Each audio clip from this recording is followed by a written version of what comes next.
Hey Fearless Gamers, it's the wild card from Fearless Games here. How's everybody doing? This is going to be another wild card primer. This one's going to be on the Tau. So let's jump right into it. I'm going to do pros and cons of the Tau Codex. So I'm going to talk about collecting a Tau army, and then I'm going to talk about playing them a little bit. It's an older codex, yes, right off the bat, but it's still very usable. Anybody who says it's a pointless codex to use really isn't giving it its proper due. So straight up, strengths. Shooting. Tau are some of the best shooters in the business. They have the highest strength and the longest range of any basic weapon out there right now. The pulse rifle is a basic weapon. They have some of the longer ranges spread out throughout the codex. It's not just particular things, but throughout the codex they have pretty good range. And their shooting is different. They're more precision shooting than just bombarded to death. They have blast weaponry and flamer template weapons, but for the vast majority of the shooting, it's very precise. Look at their smart missiles, look at their seeker missiles, look at the marker lights, which are basically your Swiss Army knife for shooting for the Tau. They can make them more precise, they can make them do a lot of different things. So they're more about precision shooting. With the exception of with the exception of two special characters, there really isn't any type of melee weapon in the codex for you. Only one of those is a special character worth taking for melee. And I'm talking about Tau. The Crude have a melee weapon type stuff, but I'm not really talking about them when I talk about Tau. But the Crude are in there, so I should mention they do have that. But for the vast majority, all the upgrades are pretty much just for shooting or support to help with the shooting. So some of the best in the business. The second strength is maneuverability, believe it or not. Battle suits are maneuverable, stealth suits are equally maneuverable. Their tanks are all skimmers. That adds to maneuverability a lot, actually, because skimmers just add a whole another level to maneuvering. And with that, you can have an army that's very maneuverable.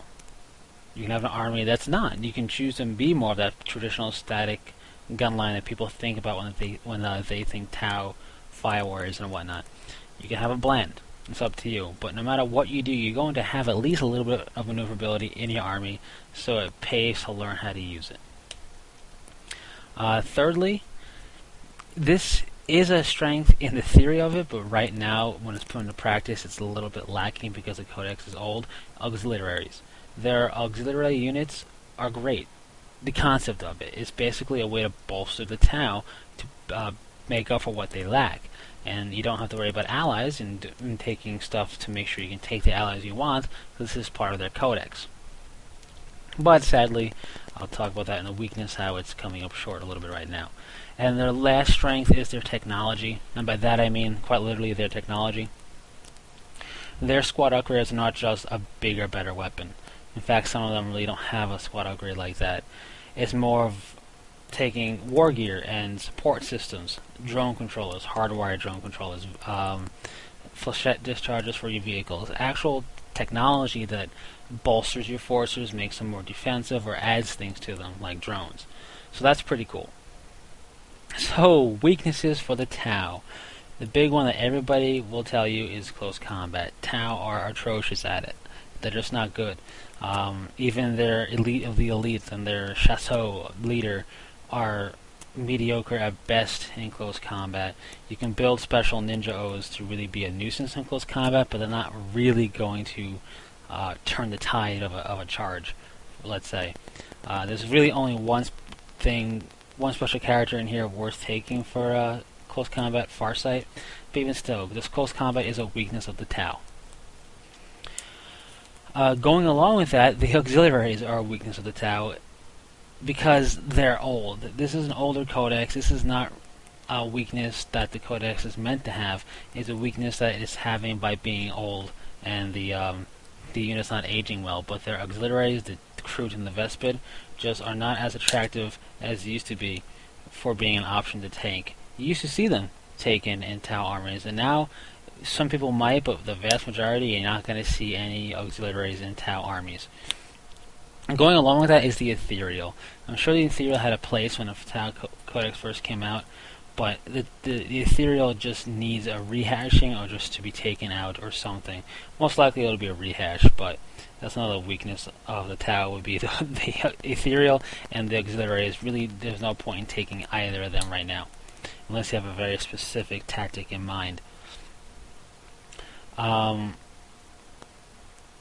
And really the only other weakness that Tau have, aside from being the standard strength and toughness, is, which isn't really a weakness, it's just being normal, but the other weakness they have is, with the exception of battlesuits, the crisis battlesuits, the squads are pretty streamlined in what weapons they have. They're not going to be able to take one random weapon to take out a tank or one random weapon to really help with infantry.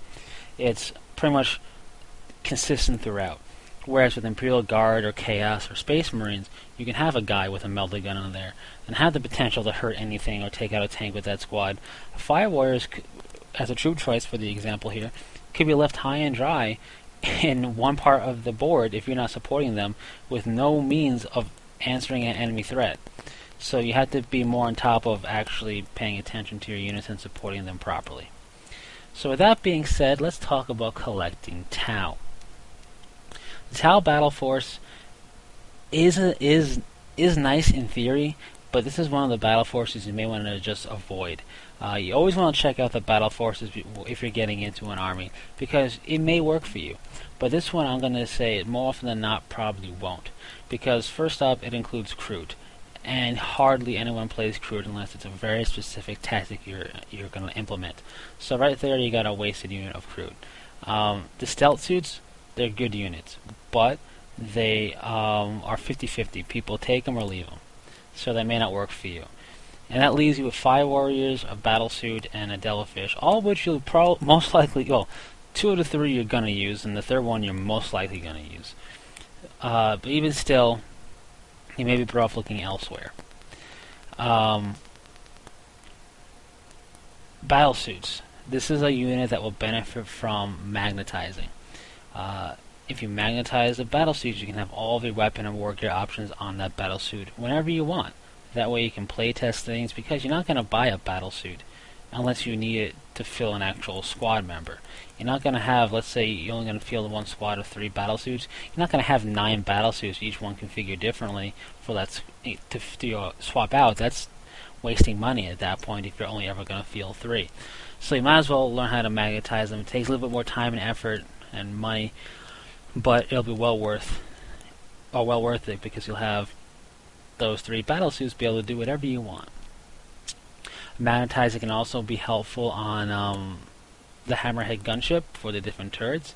Plus, if you magnetize or somehow set up the top to be removable, you can put the Devilfish top on it and go between a Hammerhead and a Devilfish, or a Skyray and a Devilfish, whatever route you want to go. Also, the Tau, with having Seeker missiles, which are like one-shot items, and they're upgradable on a lot of their vehicles. If you magnetize them, it can be just a coolness factor and let you keep track of which ones you fired. Other than that, it's pretty straightforward for their models and collecting them. Nothing too much to say about that.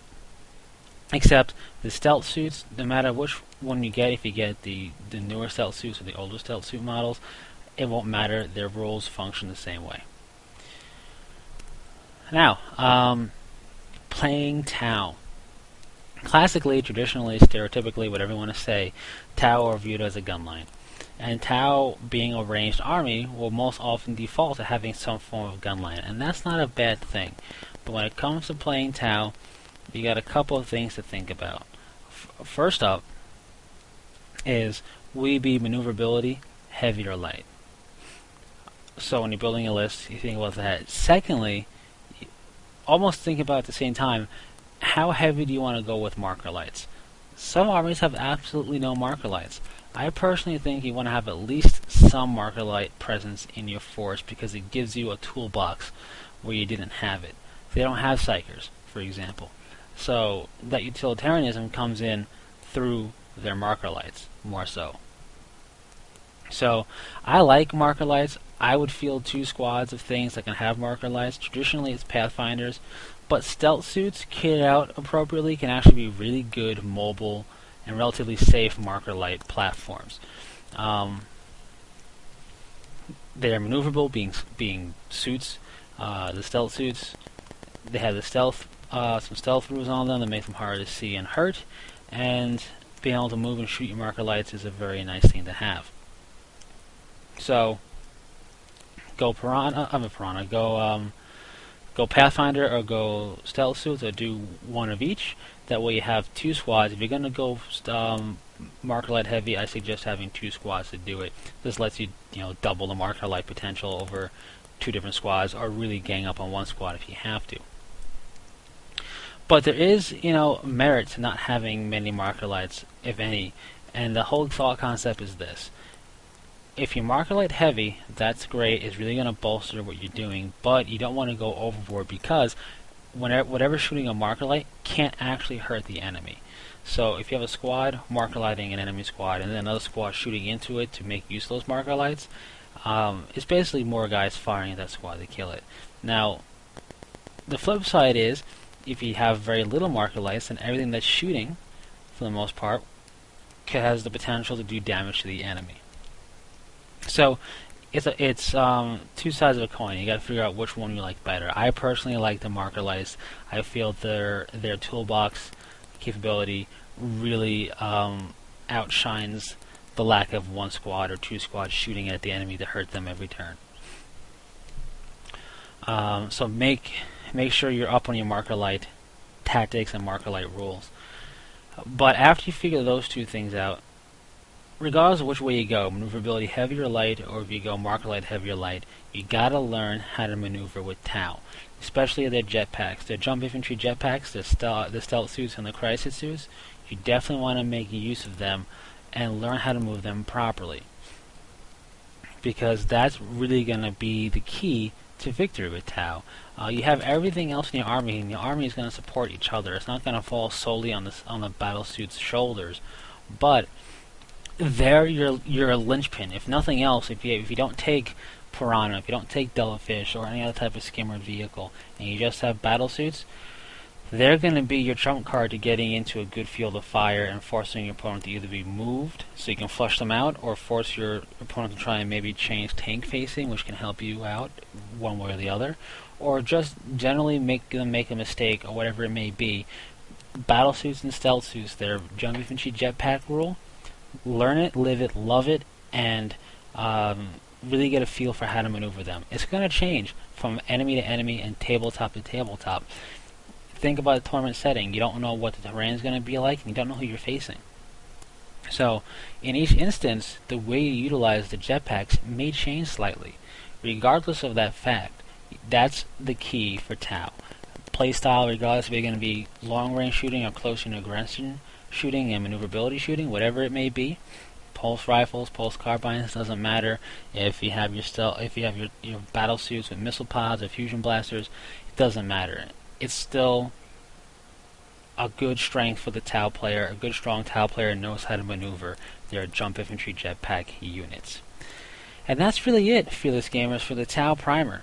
They're a cool army. They're an army that's pretty different both in look and feel from a lot of other stuff in 40k, which is kind of refreshing. And whenever they get a new codex, I'll redo this primer, so no worries on that. If you're a Tau player, drop a line here on the comments section. Let us know how you enjoy playing a Tau, or what your particular methodology of choice is. Do you go marker light heavy? Do you not, for example? We'd love to hear from you guys. And if you have any questions, drop us a line. We'll answer it as best we can. And until next time, Fearless Gamers, take it easy.